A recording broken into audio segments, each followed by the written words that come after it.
आपके पावन चरणों में निवेदन करते हैं वंदामी वंदामी वंदामी माँ।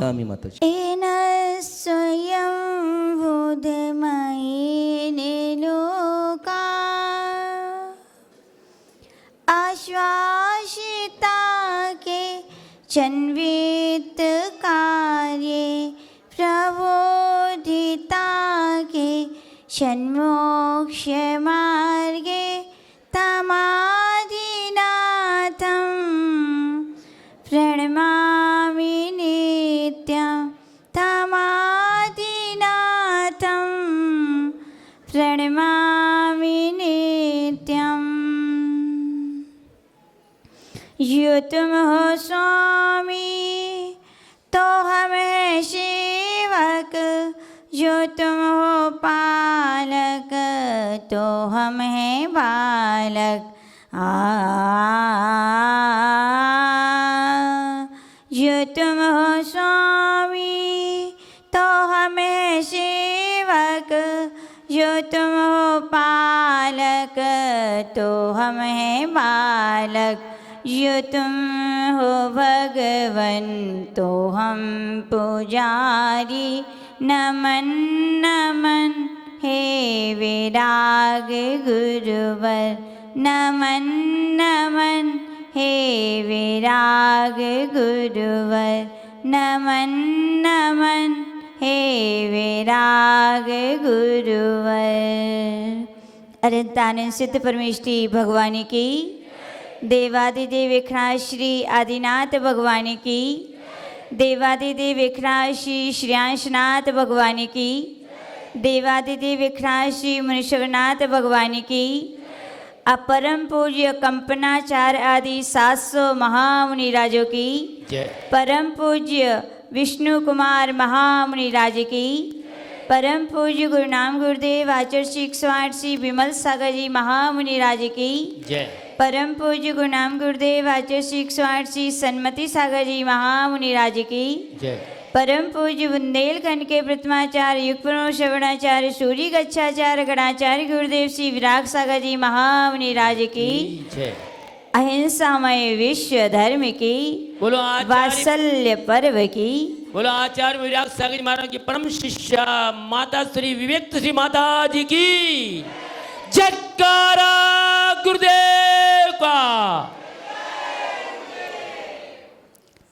सम्यक दर्शन के देनाकार, सम्यक ज्ञान के मूलाधार और सम्यक चारित्र के श्रेष्ठ आचार्य स्वरूप परम श्रद्धेय परम आराध्य पूज्य गुरुदेव से जो कुछ सीखा, जो कुछ पर्वराज वात्सल्य पर्व के बारे में सीखा, समझा और जीवन में चरितार्थ करने का प्रयास किया, वही सब हम आपसे कहेंगे। पर्व यानी जो आत्मा को पवित्र कर दें। क्या कर दें? किसको पवित्र कर दें? आत्मा के लिए जो पवित्र कर दें उन्हें पर्व कहते हैं। और वात्सल्य पर्व उन पर्वों में से एक पर्व है जिसकी व्याख्या को हमने कल से प्रारंभ किया था। हमने सुना था मुनीश्वरनाथ भगवान का काल, अवंती देश उज्जैनी नगरी राजा श्री मरवा को शुभ समाचार प्राप्त हुआ था कि हमारे नगर में कौन आए हैं। एक नहीं, दो नहीं, तीन नहीं, कितने? तो कितना आनंद आ रहा है आपको? केवल सुनने में इतना आनंद आ रहा है तो सोचो, धन्य वे उज्जैनी नगरी के श्रावक श्राविकाएं जिन्होंने साक्षात 700 मुनि महाराजों के दर्शन किए होंगे। श्री वर्मा ने सारे नगर में घोषणा करवा दी थी, सारे राज परिकर के साथ हम महामुनीन्द्र कंपनाचार्य आदि 700 मुनि राजों की वंदना के लिए जाएंगे।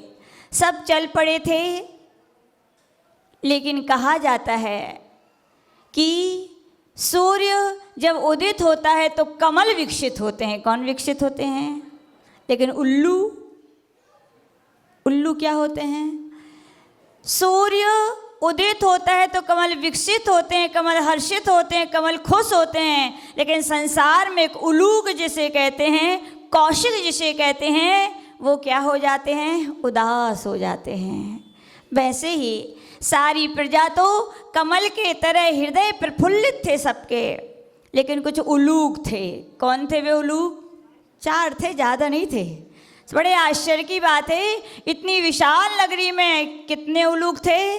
4 थे। वे कौन थे उलूक? हाँ भी मंत्री कहे जाने वाले उलूक, नमुची, बाली, बृहस्पति और प्रहलाद।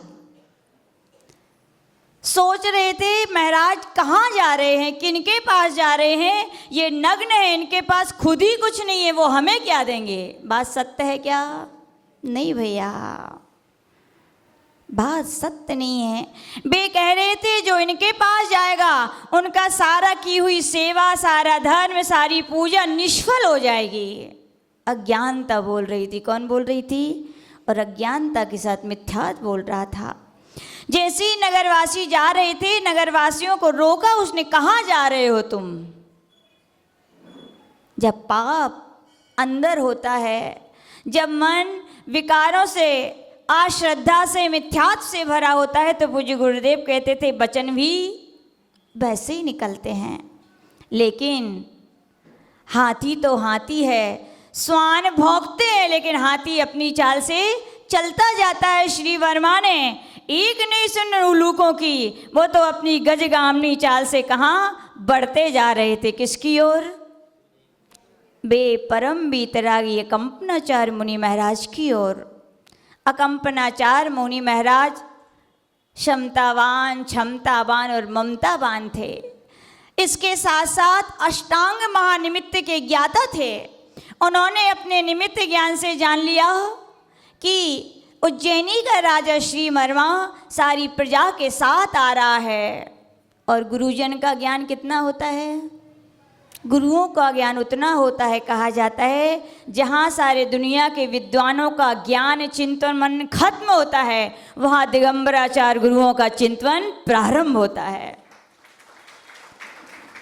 अकंपनाचार्य महाराज ने शिष्यों से कहा, हे अंतिम वासनो, कल यहाँ पर प्रातः काल की वेला में श्री वर्मा अपने राज परिवार के साथ दर्शनार्थ आएगा। तुम्हें क्या करना है? सबके लिए ध्यान लीन हो जाना है। किसी को कोई बात नहीं करनी है, चर्चा नहीं करनी है, किसी को आशीर्वाद नहीं देना है। मेरी आज्ञा है। क्या है? एक उपदेश होता है और एक आज्ञा होती है। पूज्य गुरुदेव कहते थे उपदेश मित्रवत, मित्र यानी करो या ना करो कोई बात नहीं, लेकिन आज्ञा शत्रुवत करनी पड़ेगी तुम्हारे लिए। और शिष्य तो वे ही शिष्य हैं भैया जो गुरु आज्ञा का पालन करें। सारे शिष्य होनहार थे, विद्वान थे, गुरु भक्त थे। गुरुदेव से कहा, गुरुदेव गुरु आज्ञा गरीशी, जैसा आपने कहा है वैसा हम शब्द सह पालन करेंगे। सास मुनि महाराज राजन यहाँ से अपने राज परिवार के साथ आ रहा था और साथ में आना पड़ा। क्यों? कोई का कहे, है ना। जैसे अमरावती में चतुर्मास चल रहा है, कई लोग तो आते हैं और कई लोग को आने पड़त है। को का कहे बताओ? ये महिला मंडल जा रही, ये महिला मंडल जा रहे, हमारा मंडल ना जा तो को का कहे। ऐसे ही सारी प्रजा जा रही थी, राजा जा रहे थे और 4 मंत्री ना जाते तो को का कहे। इसलिए वे 4 उलूक मंत्री भी साथ में हो चले और कह रहे थे, महाराज कहाँ आप मूर्खों की टोली में जा रहे हो? कहाँ आप अज्ञानियों की टोली में जा रहे हो? कहाँ आप ढोंगियों की टोलियों में जा रहे हो? मत जाओ। लेकिन जिसके हृदय में समत्व है, सम्यक दर्शन है, वो कोई कितना भी रोके, कितना भी टोके, अनन्य श्रद्धा भक्ति होती है तो कदम रुकते नहीं हैं। वो अपना काम कर रहे थे और वो अपना काम कर रहे थे। स्वासा प्रभाव भूयश्वे, अपना अपना प्रभाव, मिथ्यात्व अपना प्रभाव उन 4 उलूकों के अंदर दिखा रहा था, तो सम्यक अपना प्रभाव सारी प्रजा के अंदर दिखा रहा था। चल पड़े और यहाँ गुरु की आज्ञा थी। सारे मुनि महाराज ध्यान मग्न थे। जैसे ही राजा ने वन में प्रवेश किया, धन्य धन्य मान रहा था अपने लिए। क्या मान रहा था? धन्य मेरा जीवन, धन्य मेरी आँखें, धन्य मेरे पैर, धन्य मेरे हाथ कि ऐसे दिगंबर मुनियों के सामने झुके, धन्य मेरा मस्तक कि उनके चरणों में झुकने का सौभाग्य प्राप्त हुआ। धन्य धन्य मान रहे थे अपने जीवन को। लेकिन एक जोंक होती है कि नहीं, और एक हंस होते हैं। हंस तो सार को ग्रहण करते हैं, और जोंक किस्म के ऐसे व्यक्ति होते हैं दुग्ध के स्थान पर भी जाके दुग्ध को नहीं ले पाते। किसको ले पाते हैं? रक्त को लेके। या जोंक समझते हो कि नहीं? गाय होती है, गाय के थन के पास कीड़े लगे रहते हैं, वो क्या कहलाते हैं? आपके यहाँ क्या बोलते हो? हाँ, गुची। अरे ठीक है, वही हमारे यहाँ तो जोंक कही जाती है। तो कुछ व्यक्ति ऐसे होते हैं कि गुणवानों के पास जाके भी जोंक की तरह होते हैं, गुण ना देख करके अवगुण कर ग्रहण करते हैं। ये महाराज तो यहाँ श्रद्धा भक्ति की भाषा अहोभाग मान रहे थे। वे चार उलूक दिन के प्रकाश में दिखता है क्या? दिखता ही नहीं है। देखने की कोशिश कर रहे हो, करेंगे भी तो उल्टा दिख रहा है, मिथ्यात्व जो है ना।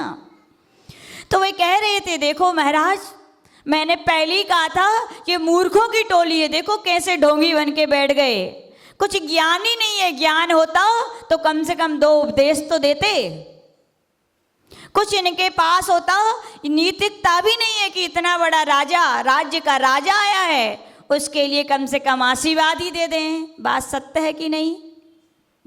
ऐसे ही तो है। कोई आए माता जी के दर्शन करने और माता जी लिखती रहें तो फिर क्या कहोगे दीपा भाभी? अरे इतने काम धाम छोड़ के तो हम आए, इतनी मुश्किल से माता जी का समझें, कितनी फुर्सत नहीं है। जीवे की तक तो छोड़ो, मरवे तक की फुर्सत नहीं है। बोले हम आए और माता जी ने देखो तक नहीं है, आशीर्वाद तक नहीं दो, देख ली थी तो का बिगड़ जाते उनको। अब आए सो आए, अब कल से बदनामी, आज से अंतिम, है ना। कौन बोल रहा है ये दीपा भाभी? आप नहीं बोल रही, बुरा मत मानना। ये जो उनके अंदर ये शब्द निकलते हैं, उनके अंदर का मिथ्यात्व बोलता है। कौन बोलता है? मिथ्यात्व बोलता है। व्यक्ति की दृष्टि जैसी होती है उसे वैसे ही दिखता है। बोलो सही है कि नहीं? चश्मा होते हैं, क्या होते हैं? चश्मा है वैशाली भाभी की नहीं है, इनके पास है, विजया जी के पास। विजया जी, मान लो संदीप भैया ने नीले कलर का चश्मा ला के दिया तो बताओ हम कैसे दिखेंगे? हैं? नीले ही दिखेंगे ना। और पीला ला दिया तो बड़े प्रसन्न भैया लाते रहेंगे कलर के।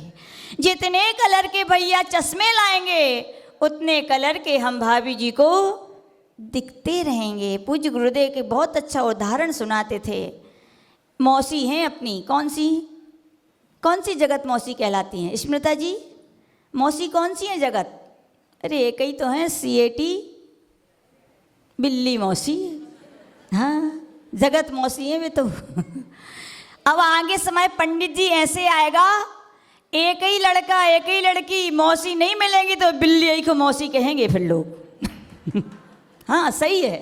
अब क्या करें, वैसे तो मौसी के भी मिलने नहीं है, बिल्ली को कहेंगे ऐसी मौसी होती हैं। कैसी मौसी होती हैं?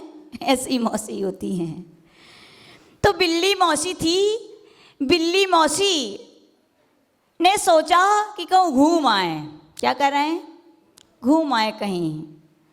तो बोले ठीक है। तो उन्होंने कहा चलो लंदन चलते हैं। कहाँ चलते हैं? सुन लेना अमरावती वालों, आप तो अपने पड़ोस के गांव भी जा नहीं पाते हो। और बिल्ली अमरावती की थी, वो कहीं और की नहीं थी। कहाँ की थी?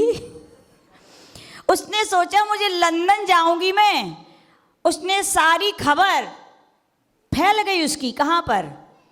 अपने जाति प्रजाति में फैलाएंगी। सारी बिल्लियों को पता चल गया, सारे मोहल्ले की, बुधवारा की, परवारपुरा की और पता नहीं कहाँ के मंदिरों की सारी बिल्लियाँ मिलने आईं कि बुधवारा मंदिर की बिल्ली मौसी कहाँ जा रही हैं? लंदन जा रही हैं। छोड़ने गए। कहाँ गई? एयरपोर्ट तक छोड़ने गई बड़े सम्मान से। और फिर सब लौट आई, क्योंकि बिल्ली मौसी पहुंच गई। कहाँ पहुंच गई? लंदन पहुंच गई। उनने पूरा पंडित जी लंदन घूमा, आपने घूमा कि नहीं घूमा? ले आप रह ही गए, बताओ, चले जाते बिल्ली के संगे।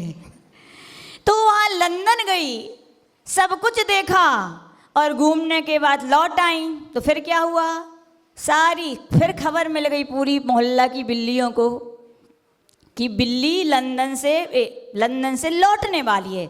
सारी बिल्लियाँ फिर से प्लेटफॉर्म पे पहुँच गई। और जब कोई बाहर से आता है बहुत दिनों के बाद, तो फिर क्या करती है सब महिलाएं, ना भी बुलाएं तो भी बुलौआ सो जाके मेला लगा लेती हैं। पूछ रही थी वे बिल्लियाँ एक दूसरे से, कह रही थी मौसी तुम लंदन गई थी? बोले हाँ। बोले का देखो? बोले सब कछु देखो। बोले हमने सुनी होते कि महारानी विक्टोरिया के मुकुट में कोहनूर लगो, देखो कि नहीं देखो? बोले हाँ। बोले वहाँ बहुत बड़ा पैलेस है, वो देखा कि नहीं? बोले हाँ। वहाँ सुना है सड़कें बहुत साफ रहती, देखी कि नहीं? बोले हाँ। बोले आप ऐसे काहे कह रही हैं? बोले अच्छे से कहो। बोले सब कुछ मन का नहीं मिला? बोले हाँ सब कछु थो, विक्टोरिया महारानी थी, उनके मुकुट में जो भी लगो तो ते जो भी थो वो भी थो, लेकिन हमने जब देखो कि होते एक चीज़ नहीं है, सो हम भगे आए। बोले का भगे आए?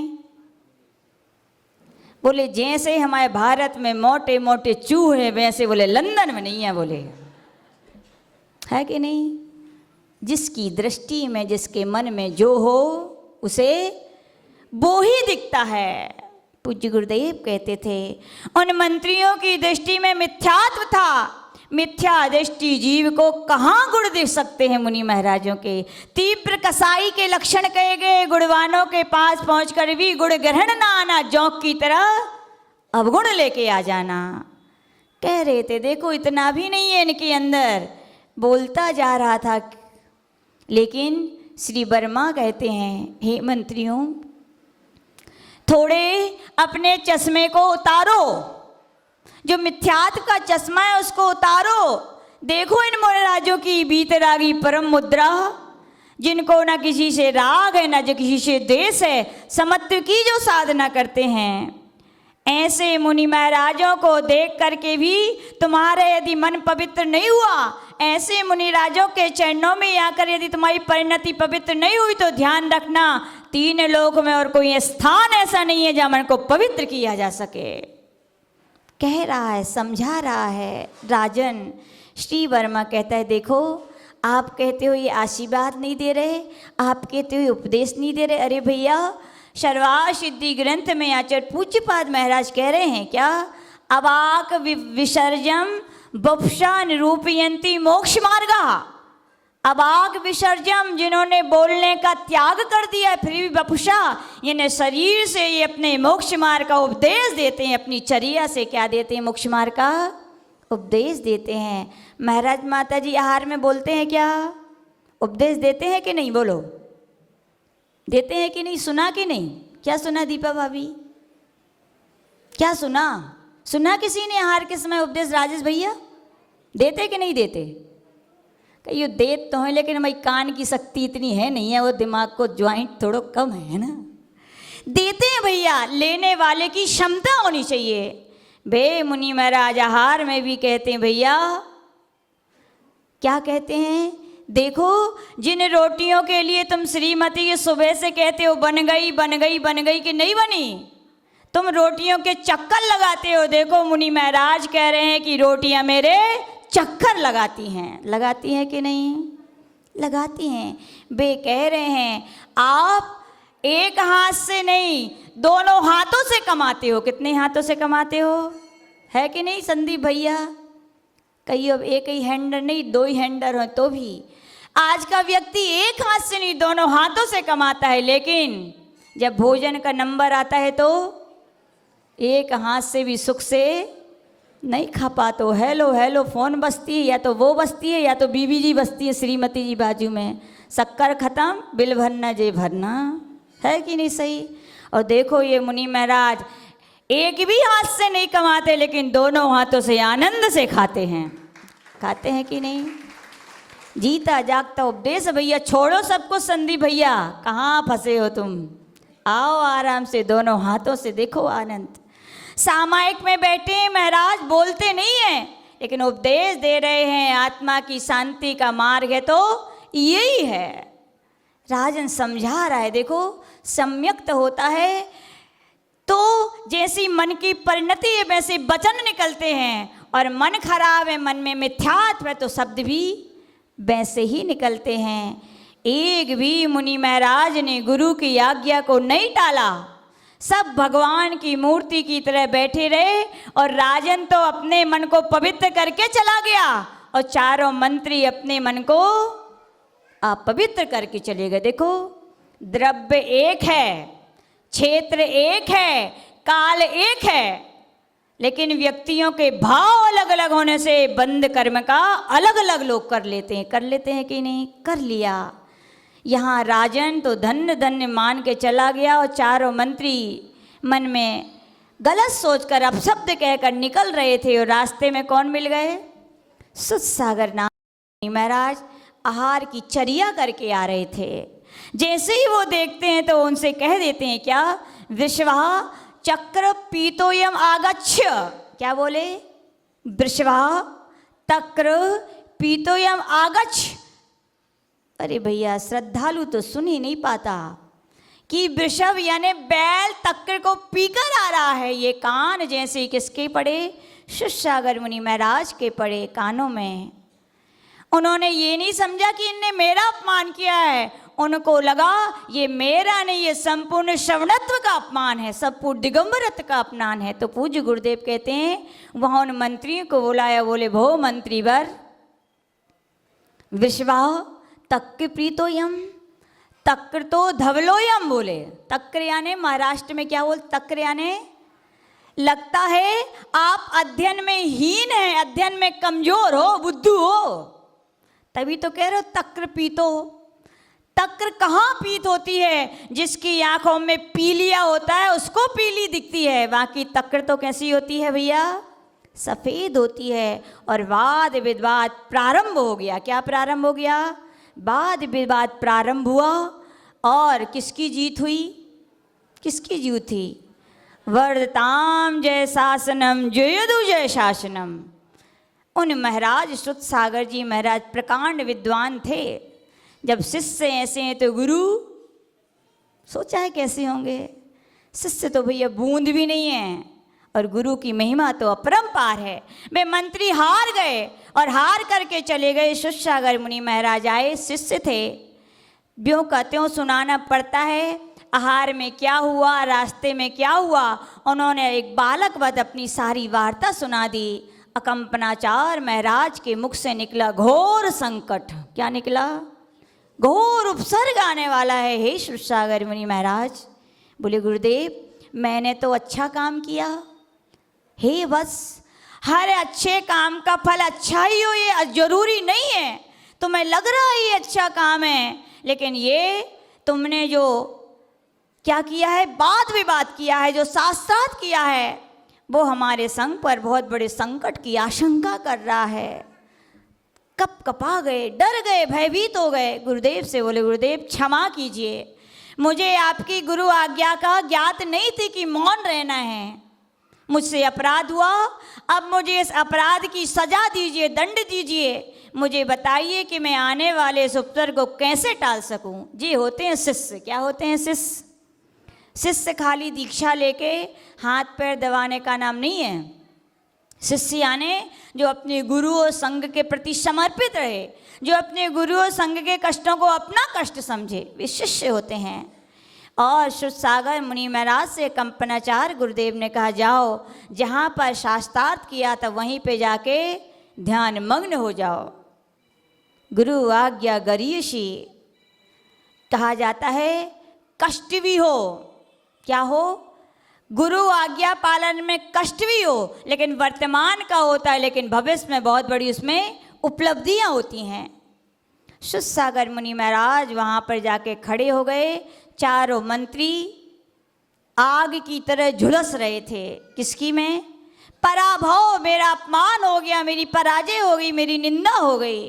और चारों सोच रहे थे आज ही जा कर के क्या करूँगा, सारे मुनि महाराजों को कितने रहेंगे, तीव्र पाप कर्म का उदय आया होगा उन जीवों को कि एक की नहीं, दो की नहीं, 700 की अनादर तो छोड़िए, उनके घात की विचार कर रहे हैं। जैसे ही निकले और रास्ते में कौन मिल गए, शिवसागर मुनि महाराज मिल गए और बोले, अरे क्यों मैं किसी के पास जाऊं, वाद विवाद इनसे किया था, झगड़े की जड़ यही है। बोले आज हम चारों मिलकर के क्या करेंगे, इनका ही हनन करेंगे। यति हत्या किसी भी धर्म में भी पढ़ लेना, यति हत्या जैसा कोई दुनिया में बड़ा पाप नहीं है, ये वो भी जानते थे। चारों ने बोला कौन बार करेगा, बोले मैं नहीं करूँगा, मैं नहीं करूँगा। क्यों, यति हत्या बहुत बड़ा पाप है, नरक और निगोद की यात्रा का टिकट है भैया, वो क्या है, टिकट है। तो चारों ने विचार किया, अकेले नहीं, चारों जन एक साथ बार करेंगे। चारों मंत्रियों ने एक साथ बार किया, लेकिन कहा जाता है जिसका कोई ना हो तो उसका कौन होता है, कौन होता है, भगवान नहीं, भाग्य होता है। याद रखना, कौन होता है, भाग्य। क्योंकि भाग्य के आगे भगवान की भी नहीं चलती, इसलिए भाग्य बड़ा कि भगवान। हाँ सही तो यही है, सही तो यही है। जिसका कोई नहीं उसका भाग्य उसका साथ देता है। याद रखना, वहाँ के वन का जो यक्ष था, देव था, जैसे ही देखा कि निरपराध निर्दोष मुनि महाराज के ऊपर घोर अत्याचार कर रहे, कील दिया चारों को, मंत्रियों को, और चारों मंत्री कीलित प्रतिमा की तरह हो गए। प्रातःकाल हुआ, श्री पूरी यह खबर नगर में आग की तरह फैल गई कि चारों मंत्रियों ने ऐसा दुर्व्यवहार किया, ऐसे पाप भाव किए महाराज के प्रति। श्री वर्मा को ज्ञात हुआ, राजा के लिए चारों मंत्रियों को बड़े अच्छे से काला मुंह करके गधे पे बिठा के उनके लिए नगर से बाहर करा दिया गया। चारों और 700 मुनि महाराज के पास जाकर शिवसागर मुनि महाराज से क्षमा मांगा कि भगवान धिक्कार है मुझे कि मेरे राज्य में जहाँ पर दिगंबर संतों की पूजा होती है, भक्ति होती है, आज मेरे मंत्रियों ने इतना बड़ा दुष्कृत्य किया, मुझे क्षमा कीजिए। तो सब मुनि महाराजों ने क्षमा किया। समय बीतता गया, चारों मंत्री चलते चलते चलते चलते कहाँ पहुँच गए, हस्तिनापुर पहुँच गए। हस्तिनापुर के राजा कौन थे, महापद्म थे। महापद्म के 2 पुत्र थे, विष्णु कुमार और पद्म। कहा जाता है कि महापद्म के लिए वैराग हो गया। क्या हो गया, वे दीक्षा लेके जाने लगे तो उन्होंने अपने बड़े पुत्र से कहा, हे विष्णु कुमार, मैं दीक्षा लेके नहीं जा रहा हूँ, वैराग के पथ पर जा रहा हूँ, अब तुम ये राज्य के भार को स्वीकार करो। तो विष्णु कुमार ने कहा, पिताजी आप क्यों इसे छोड़ रहे हैं। तो उन्होंने कहा, भैया ये राज्य में जब किया जाता है तो बहुत सारे पाप संचित होते हैं और पाप को धोने के लिए फिर वैराग धारण करना चाहिए। तो विष्णु कुमार बोलते हैं, पिताजी जब वो पाप करके पाप धोने पड़ते हैं तो फिर मैं ऐसे पाप में अपना पैर डालना नहीं चाहता। ऐसे कीचड़ में पैर डालने से का कि बाद में धोना पड़े। विष्णु कुमार मुनि महाराज बोले, पिताजी मैं राज्य नहीं, मैं वैराग्य धारण करूँगा। क्या करूँगा, आपके साथ दीक्षा लूँगा। बहुत समझाया, कौन समझ जाते हैं, बैरागी की रागी। हाँ, जिनका बैराग पक्का नहीं होता ना, वे कहते हैं मम्मी हो नहीं कह रही, पापा हो नहीं कह रहे, अब क्या करें, ऐसी परिस्थिति है, हमें केस लॉन्च से डर लगता है, यदि बीमार हो गए तो फिर क्या होगा, ऐसा हो गया और फिर क्या होगा। तो बैराग में भाव ही नहीं है तुम्हें। बैरागी तो बोलते हैं, पंडित जी कह रहे थे तलवार की धार है, चलना है सो चलना ही है। कहा जाता है जब ओखली में सिर दिया तो मूसलों से फिर क्या डरना। बोले बैराग हुआ है तो मोक्ष मार्ग के कष्टों से क्या डरना, जो भाग्य में होगा वही मिलेगा, उससे ज़्यादा कुछ नहीं मिलेगा। ये कौन बोलता है, बैराग बोलता है। बहुत समझाया, लेकिन विष्णु कुमार माँ ने क्या, नहीं भैया, बैराग के रंग पर आज तक दुनिया में ऐसा रंग नहीं बना कि जो चढ़ पाए। बैराग का रंग इतना पक्का और अनोखा होता है। तो वहाँ पद्म के साथ विष्णु कुमार ने दीक्षा ली। तो उनके छोटे पुत्र, क्या नाम था, पद्म राजा के राज तिलक किया। उम्र छोटी थी। पड़ोसी राज्य के राजा कौन थे वहाँ पर, कुंभपुर का राजा शिवपुर का राजा था, कुंभपुर का राजा शेरथ था। वो परेशान कर रहा था। चारों मंत्री उनके राज्य में पहुँचे और उन महाराज से बोले, आप किसी व्यथा से व्यथित लगते हैं, क्या कारण है? तो पद्म राजा बता देता है, कुंभपुर का राजा शेरथ मुझे परेशान कर रहा है। और यहाँ पर चारों मंत्री चतुर तो थे ही।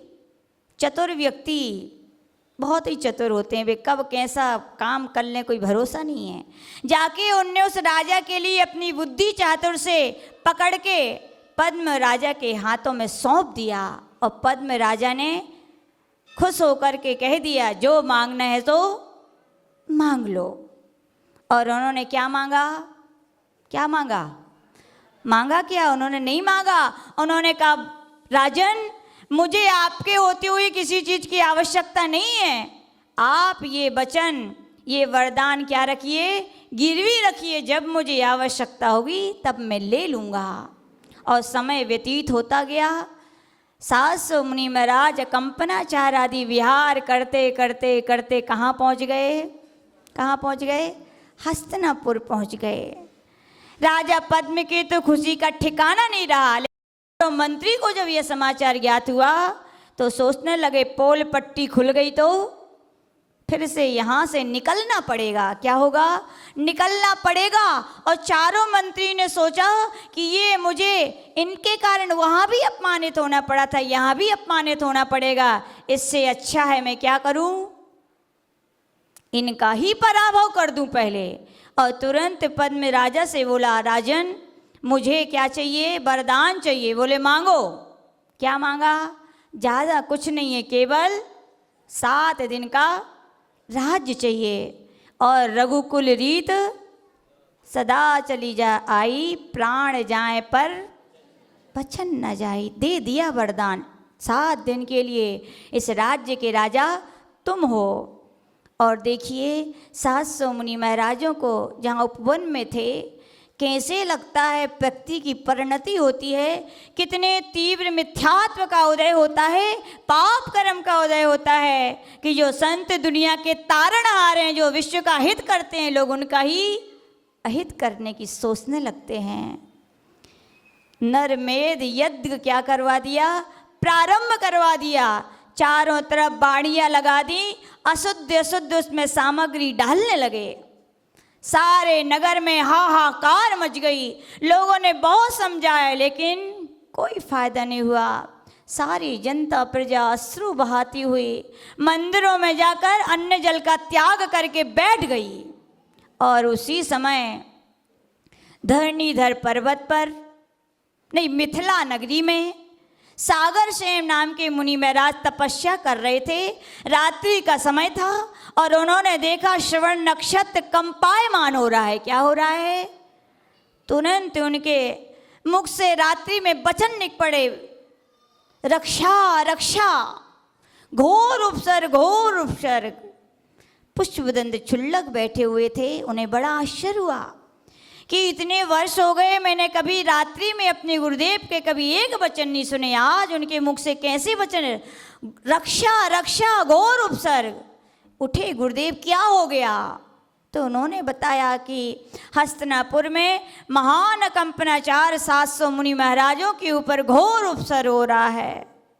गुरुदेव कैसे उनकी रक्षा होगी, उसका उपाय बताइए। सागर सेन मुनि महाराज बोले, इस धरा पर इन मुनिराजों की यदि रक्षा यदि कोई कर सकता है तो वे कौन है? केवल धरणीधर पर्वत पर विराजमान महामुनिराज विष्णु कुमार हैं, जिन्हें विख्या रिद्धि सिद्ध हो गई है। वे इस उपसर्ग को दूर करने में समर्थ हैं, बाकी कोई समर्थ नहीं है। याद रखना भैया आप लोग, इस सवर्ण संस्कृति में जब जब भी जिनालयों पर जब जब भी शास्त्रों पर जब जब भी निर्गंतों पर कष्ट आए हैं, समाज पर कष्ट आए हैं, उनको दूर करने वाले तो हुए हैं तो केवल एक दिगंबर मुनि महाराज हुए हैं। कौन हुए हैं? आज आप दिगंबर हो तो किस लिए दिगंबर हो? पहने तो सब अंबर हो और फिर भी क्या हो? दिगंबर। क्यों? इन दिगंबर मुनि महाराजों के कारण आज तुम दुनिया में क्या हो? दिगंबर हो। क्षुल्लक जी विद्याधर थे, तुरंत अपनी विद्या के प्रभाव से कहाँ पहुँच गए? धरणीधर पर्वत पर विष्णु कुमार मुनि महाराज से बोले, भो भगवान ध्यान विसर्जन कीजिए, 700 मुनि महाराजों के घोर उपसर्ग उनका उपसर्ग दूर कीजिए। जैसे ही विष्णु कुमार मुनि महाराज ने ये शब्द सुने, ध्यान विसर्जन किया। क्या कह रहे हो? बोले, हाँ भगवान, पूज्य गुरुदेव ने ऐसा ज्ञात हुआ है कि हस्तिनापुर में 700 मुनि महाराजों पर घोर उपसर्ग हो रहा है। तो विष्णु कुमार मुनि महाराज बोले, मैं क्या कर सकता हूँ, मुझ में कहाँ इतनी क्षमता है? तो पुष्पदन क्षुल्लक बोलते हैं, भगवान गुरुदेव ने कहा है आपको विज्ञा रिद्धि सिद्ध हो गई है। देखो बीतरागी निष्प्रय संत, कहाँ, मैं तो बहुत छोटा संत हूँ। बोले मुझे कोई विज्ञा रिद्धि सिद्ध नहीं है। याद रखना, पूज्य गुरुदेव कहते थे, जो आत्म सिद्धि की साधना करते हैं उनके चरणों में अनेक रिद्धियाँ स्वतः सिद्ध होती हैं। और विष्णु कुमार मुनि महाराज को विश्वास नहीं हुआ, उन्होंने हाथ बढ़ाया और हाथ कहाँ चला गया? सुमेरु पर्वत पर। उन्हें विश्वास हो गया कि मुझे विज्ञा रिद्धि सिद्ध हो गई है। तुरंत गए और कहाँ पहुँचे? सीधे हस्तिनापुर पहुँचे। हस्तिनापुर में अपने छोटे भाई जो उनके थे पद्म थे, उनके पास पहुँचे। बोले, धिक्कार है पद्म तुम्हारे लिए, जिस उस जैनी में कुरुवंश जगत विख्यात है, जिसकी यशा की थी, जहाँ ऋषभ देव की प्रथम पालना हुई, जहाँ शांतिनाथ, कुंतुनाथ, अरहनाथ जैसे तीर्थंकरों ने जन्म लिया, उनके हम वंशज हैं, जहाँ पर मुनियों की सेवा भक्ति की जाती है। आज तुम्हारे राज्य में ऐसा दुष्कृत्य हो रहा है, धिक्कार है तुम्हें। राजा पद्म तो पहले से ही आंसुओं की धारा बहाए थे। बोले, भगवान क्षमा कीजिए, मैं कुछ नहीं कर सकता हूँ, क्योंकि राजा का प्रण ही प्राण है। प्राण दे सकते हैं लेकिन प्रण नहीं तोड़ सकते। भगवान क्या करूं, मैं असमर्थ हूं, मैं कुछ नहीं कर सकता। अब जो कर सकते हैं तो आप ही कर सकते हैं। छली था, कौन था? बलि राजा छली थे, और छली को जीतना है तो विष्णु कुमार मुनि महाराज ने बोला, मैं छल से ही जीतूंगा। और पहुंच गए। क्या रूप बनाया उन्होंने अपना? 52 अंगुल का एक ब्राह्मण का रूप बनाया और पहुंच गए अपनी ऋचाओं को बोलते बोलते ब्राह्मण के रूप में, और यज्ञशाला में प्रवेश किया। जैसे ही उन 52 अंगुल के ब्राह्मण को देखा, राजा बलि मंत्री प्रसन्न हो गया, क्योंकि कहा जाता है यज्ञ हो और 52 अंगुल का कोई ब्राह्मण आ जाए तो यज्ञ निश्चय पूर्ण माना जाता है। 52 अंगुल के उस ब्राह्मण को देखकर, बटुक को देखकर बलि ने उन्हें यथा सम्मान दिया और कहा, भगवान आप हमारे यज्ञ में आए, हमारा अहोभाग्य है। तो बटुक बोलता है, व्यर्थ की बातों में समय बर्बाद ना करो बलि, मैंने तो तुम्हारे दान की प्रशंसा सुनी है। मैंने सुना है 7 दिनों तक तुम किमिक्षित दान कर रहे हो, जो जो मांगता है तुम उसको वो देते हो। मैं तो याचक हूँ, तुम दानवीर हो, मैं मांगू तो तुम दो। बोले, भगवान आइए बैठिए ना। बोले, मैं बैठने नहीं आई हूँ, आप बोलो, दान देने तैयार हो तो बोलो। बोले, मांगिए भगवान, जो मांगोगे वो मिलेगा। तो फिर से या उसने बटुक ने कहा, सोच लो, जो मांगोगे देना पड़ेगा। जलांजलि देता है, जो मांगोगे जो वही दिया जाएगा। तो वहाँ पर बटुक ने कहा, हे बाली, मुझे कुछ नहीं चाहिए। क्या चाहिए? केवल 3 पग की जमीन चाहिए। राजा बलि ने ऊपर से नीचे तक उसको देखा। बोले, लगता है जैसा तुम्हारा शरीर छोटा है वैसी बुद्धि भी छोटी हो गई है। बोले, क्या? जैसा शरीर बौना है वैसी बुद्धि भी बौनी है। इतने बड़े राज्य के राजा के पास आए हो, 3 पग जमीन। मैं अभी भी बोलता हूँ वरदान बदल दो। तो बोलता है, ये बटुक याचक है, एक बार जो बोलता है वही बोलता है, दोबारा कुछ नहीं बोलता। दान देना हो तो दो, नहीं तो मैं आगे जाता हूँ। तो बलि ने कहा, भगवान ठहरिए, मांगी आपके लिए जहाँ के आपने बोले 3 पग दिए, जलांजलि देता है, दिए आपके लिए। बोला ये पैर मैं अपने पैरों से नापूंगा। किसके पैरों से नापूंगा? अपने पैरों से। बोले ठीक है, नाप लीजिए। देखिए विक्किया रिद्धि का प्रभाव, देखते ही देखते वो 52 अंगुल का 12,000 हाथ से भी ऊंचा उस कितना बड़ा उन्होंने शरीर बनाया। वो तो देखते ही रह गया। कौन देखते रह गया? बाली देखते ही रह गया। सोच रहा था ये तो दिव्य शक्ति है भैया, कोई सामान्य व्यक्ति नहीं है। और एक पैर कहाँ रखा? सुमेरु पर्वत पर, दूसरा मानुसोत्तर, तीसरा पैर कहाँ रखा जाए? बोला बटुक, हे बलि बोल, कहाँ ये तीसरा पैर रखा जाए? कहा जाता है स्वर्गों में देवों के आसन भी कंपायमान हो गए। सारे देव आकाश में आ गए, देख रहे थे। कुपित उन बटुक ने अपना तीसरा पैर कहाँ रखें? तो बाली ने घबरा कर डर से कहा, भगवान मेरे सिर पर रखिए। और जैसे ही रखने लगा तो त्राहिमाम त्राहिमाम रक्षा की पुकार होने लगी। विष्णु कुमार मुनि महाराज ने कहा, बोल बाली कि मैं अपना वरदान मैं देने में समर्थ नहीं हूँ, बोल कि मैं अब राज्य का त्याग करता हूँ। बोले भगवान क्षमा कीजिए, क्षमा कीजिए। विष्णु कुमार मुनि महाराज बोलते, भैया क्षमा मुझसे नहीं, किससे मांगो? जहाँ अपराध हुआ है, आज का समय ऐसे ही है, अपराध कहीं होता है, मलहम कहीं लगाते हो। क्षमा मांगने की बात आती, क्षमा किससे मांगते हैं? हम अपने घर वालों से, और जिनसे झगड़ा हो उनसे तो मांगते ही नहीं है। विष्णु कुमार वे बटुक बोला कि क्षमा मुझसे नहीं, उन 700 मुनि महाराजों से जाके मांगो। उस समय कहा जाता है सारे स्वर्ग के देव विष्णु कुमार मुनिराज की जय लगाते हैं। जय बोलिए श्री विष्णु कुमार महामुनि राज की। उपसर्ग विसर्जित होता है। क्या होता है? उपसर्ग दूर होता है। सारी प्रजा जो आंसू बहा रही थी वो दौड़ी दौड़ी जाती उन 700 मुनि महाराजों के चरणों में, उनके वो सब गंदगी को आसपास से दूर करती है। कितने दिन का उपसर्ग था? 1 दिन का होता भैया। अगरबत्ती लगा के बैठ जाइयो 1 घंटा, कैसो लगत है? हाँ 7 दिन बताइए कितने गंदे गंदे वहाँ पर चीज़ जलाई गई, कैसी उनकी अवस्था रही होगी 700 मुनि महाराजों की।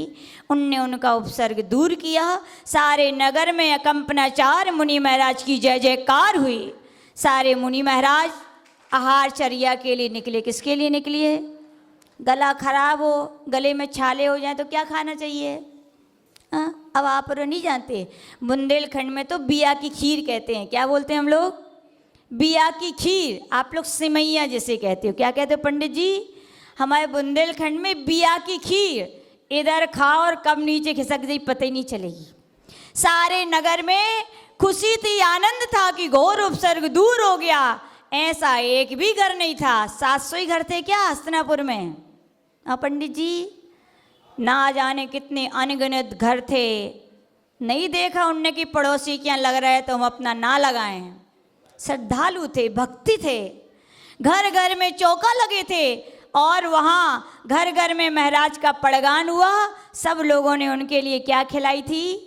खीर खिलाई थी। जिनके यहाँ हार हुए वे खुश थे और जिनके यहाँ नहीं हुए वे अपने दौड़े दौड़े आए थे कि भैया हमारे यहाँ नहीं आए, पड़ोसी के यहाँ तो आहार तो दे लें।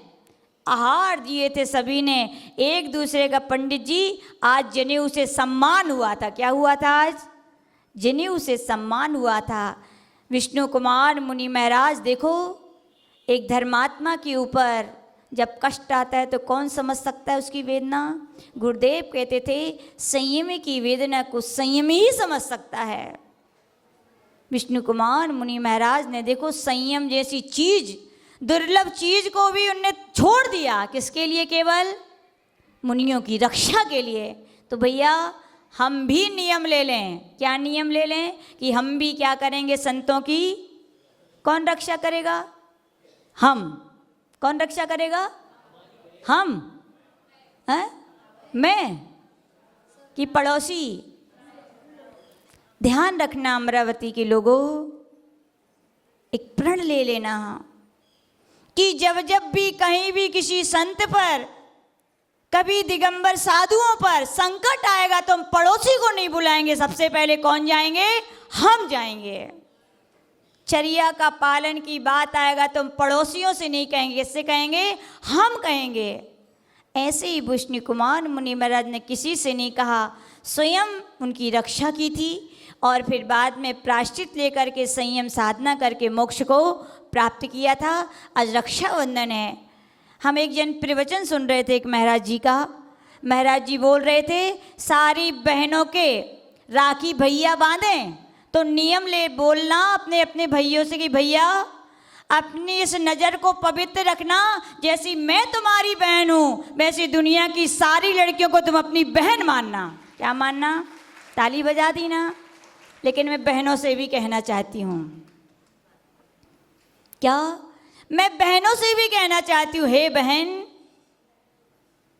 सोचते हो कि भारतीय संस्कृति के अनुसार सब मुझे अपना भैया माने, लेकिन तुम पाश्चात्य संस्कृति, जो कपड़े तुम्हारे तन ढांकने के लिए थे, आज तुम कपड़े, बोलो सत्य है कि नहीं? चंचल मन है, किसका नहीं विचलित होता? बोलो। कहा जाता था मुन्नी की चुन्नी, मुन्नी समझते हो? लड़कियों की चुन्नी, यानी समझते हो? ये मुन्नी की चुन्नी सोने की गिन्नी से कोई कम नहीं है। सील की रक्षा के लिए भैया ये चुन्नी, दुपट्टा, इसे क्या कहते हैं? इसे दुपट्टा, दो स्थानों का पट्ट है तुम्हारे ऊपर। कौन सा? शादी के पहले अपने माँ का घर है और शादी के बाद पति का घर है। रोटी और बेटी, क्या कहा जाता है? रोटी और बेटी जब तक शुद्ध रहेगी ना, तब तक धर्म, समाज और संस्कृति की आन बान और शान रहेगी। और जिस दिन रोटी और बेटी शुद्ध हो जाएगी, उस दिन कहने के लिए वर रहेंगे, बाकी हमारा अस्तित्व रहने वाला।